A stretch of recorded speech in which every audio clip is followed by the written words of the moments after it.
Bonjour, aujourd'hui on va aller un petit peu plus loin par rapport à la vidéo numéro 1 qu'on a faite. Donc je suis devant un exercice où il y a toujours un tableau. Vraiment le tableau est simple parce que la première ligne correspond au X et la deuxième ligne correspond au Y. Donc on va rentrer ces informations pour refaire le nuage de points. Alors je réexplique, en général il n'y aura pas de problème. Je vais dans statistiques. Alors attendez. Statistiques. J'efface toujours mes deux listes. On verra plus tard que quand je ferai de la fiabilité, j'effacerai trois listes. Mais pour l'instant, on s'entraîne sur du simple. Donc, statistiques éditées. Et dans la première colonne, je vais mettre 1, 3, 5, 7, 9, 11.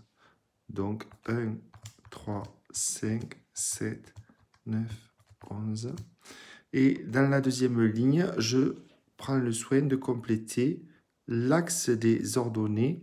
Là, c'est un peu plus long. Vous me faites confiance. Donc 12,86, 20,67, 25,07, 29,55, 33,64 et 39,36. Bon, même si je me suis trompé en rentrant des valeurs, c'est pas grave, c'est ce que je veux que vous puissiez faire, c'est le principe, quoi. Donc là, je vais à statistiques graphiques, juste pour vérifier qu'il y a un aspect longiligne. Donc tout est rentré, c'est bien, sauf que peut-être quand je vais faire le graphique, voilà, je ne vois pas tout mon nuage de points. Ça veut dire qu'il faut que je pense à tenir compte que sur l'axe des abscisses, ça va au moins jusqu'à, on va dire, 12, et sur l'axe des ordonnées, ça va jusqu'à 40. Donc ça, il faut savoir le faire. Je vais dans Fenêtre, donc je ne vais pas de 0 à 7, mais de 0 à 12, j'ai dit.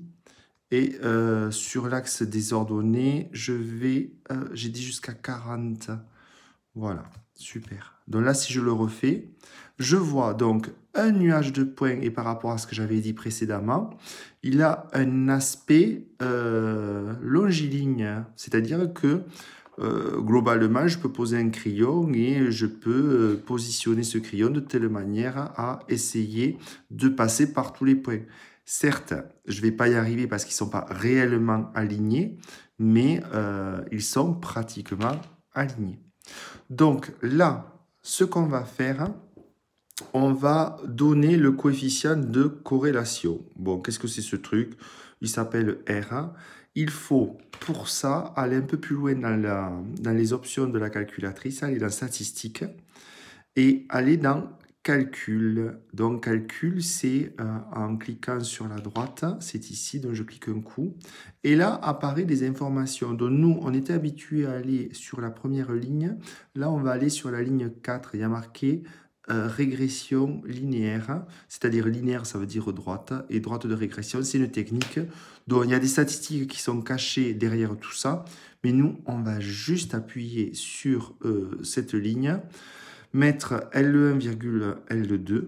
Pourquoi?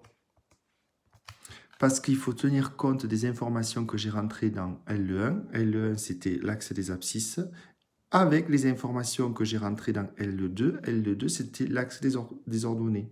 Ça veut dire que je tiens compte de ces fameux points qui représentent un aspect longiligne du nuage. Voilà. J'appuie sur Entrée. Voilà. J'ai les informations.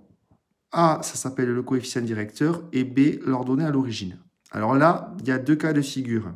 Soit certains élèves ont R, le coefficient de corrélation, soit ils ne l'ont pas. Donc j'ai fait esprit avant de me mettre à faire cette vidéo, d'enlever le R pour vous montrer comment on fait apparaître ce R. Ça s'appelle le coefficient de corrélation. Alors je vous montre. Il faut aller dans catalogue, c'est la touche qui est ici, donc c'est au-dessus du 0.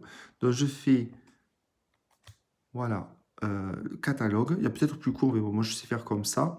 Et ça s'appelle corrélation, donc vous allez à la lettre C. Voilà, il faut aller au haut maintenant. Bon, on le cherche. Coordonnées, c'est pas ça. Corrélation, voilà, là j'y suis. Donc il y a marqué ici corrélation affichée et corrélation non affichée. Moi j'ai fait exprès avant de faire la vidéo de faire non affiché. Donc mon but maintenant c'est je vais l'afficher, voilà, pour que ce soit fait. Et donc je vais reprendre, donc il y a des longueurs qui ne sont pas utiles, mais je vais reprendre mon calcul de faire, non c'est pas ça, annuler statistique, je me suis trompé. Voilà. Je refais L1, L2. Voilà. Et là, vous voyez le coefficient de corrélation qui s'appelle R. Alors, en simple, ce R, il oscille entre -1 et 1. Donc, quand vous avez un R qui est très proche, alors je ne vous explique pas ce que ça veut dire très proche, voilà, très proche, proche de 1 ou proche de -1, c'est la même chose de dire que R au carré, puisque le carré va enlever le signe, soit proche de 1 du coup.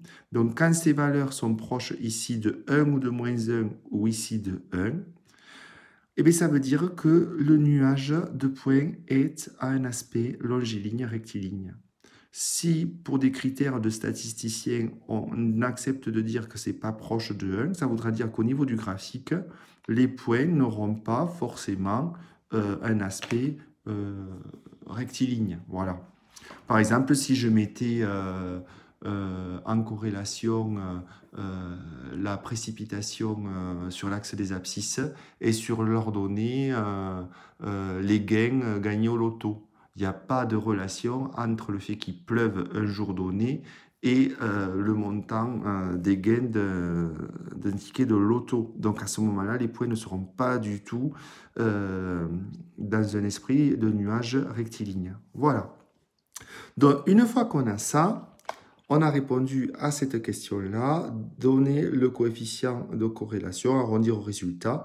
Et comme il est proche de 1, on peut envisager un ajustement affine. Donc, donner la droite de régression. Alors, en général, la droite de régression, on la retrouve ici. Le A, ça vaut 2,51. Et le B, c'est 11,78. Ça veut dire que ici, si je réponds à la question, alors j'écris à côté, Y égale 2, on dit au centième, donc 51, X, voilà, plus 11,78. On dit d'arrondir les coefficients au centième. Voilà. Donc j'ai fait cette information.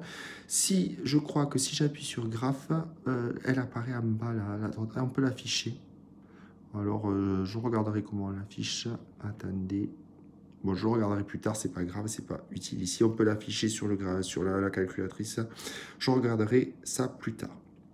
Et puis, ce qu'il faut comprendre, c'est qu'en utilisant l'équation précédente, estimer le nombre d'internautes en 2015. Alors, ça sert à ça. C'est-à-dire que le point 2015, il n'y est pas dans le tableau, donc il n'y est pas sur le graphique. Mais je peux imaginer que sur le graphique, en 2015, il sera toujours en respectant l'alignement. Donc, il suffit que je regarde si 2011, c'est 11. Voilà, on voit la correspondance. 2011, c'est 11. 2009, c'est 9. En fait, pour passer de cette ligne à cette ligne, on enlève 2000. Donc, si je vais à 2015 et que j'enlève 2000, j'ai 15. Donc, ici, on peut imaginer que ici, 2015, j'ai 15. Donc, ça veut dire que le x vaut 15. Donc, si x égale 15, alors y égale, eh bien, égale quoi? 2,51 fois 15 plus 11,78. Alors, ce point-là, il n'est pas une donnée statistique, c'est une estimation. On est en 2011, je ne sais pas ce qui va être réellement en 2015, mais je peux le prévoir, ça veut dire que ça, ce n'est pas un point du nuage, c'est une estimation, ça veut dire que c'est un point qui va passer par cette droite, mais qui est estimé. Donc vous faites ce calcul-là, je ne l'ai pas fait, je ne vais pas perdre de temps, et vous répondez à une phrase, c'est-à-dire pour l'année 2015, on estime qu'il y aura ce nombre-là en millions d'internautes. Voilà. Donc, une fois que vous avez vu cette vidéo, vous capturez ça et vous essayez de refaire ce que j'ai dit. Et pour ceux qui ont des Casio ou autre matériel, voilà, c'est exactement ce tableau-là. Donc, je prends le temps de le visualiser. Pour ceux qui ont une Casio, voilà ce qu'il vous faut faire. Pour ceux qui ont une Texas, voilà ce qu'il faut faire. Voilà. Donc, c'est le travail d'aujourd'hui. Vous vous rendez compte, certains m'ont écrit, mais il y a les solutions. Donc, a priori, vous êtes en autonomie. Et pour aujourd'hui, ça suffit largement. Passez une bonne journée. Et s'il y a des questions, n'hésitez pas, soit par téléphone, là, texto, et de liker surtout. Hein. Bon, allez, au revoir.